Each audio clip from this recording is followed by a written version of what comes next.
Okay?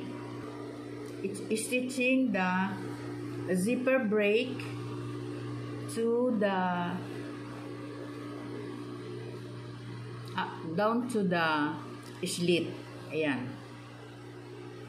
After stitching the zipper break, we stitch naman the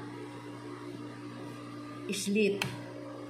Sa slit, first is half inch stitching on the left side. Ito yon. So, i-stitch natin yung left side. Half inch lang all the way down. Tapos,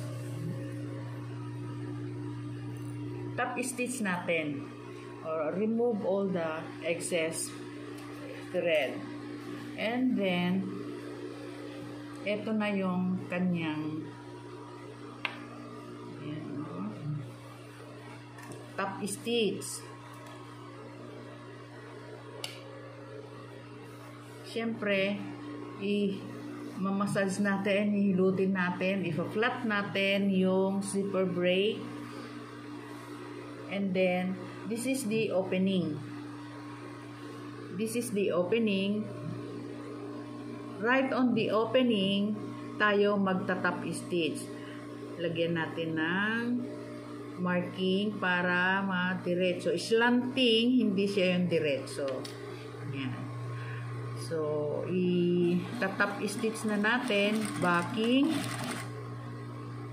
until the allowance, yung tinahin natin kanina ng half inch, hanggang doon sa tapat na yun. So, ganyan na. Yan. Then, backing. Yan. Para hindi matastas kapag tayo ay naglalakad.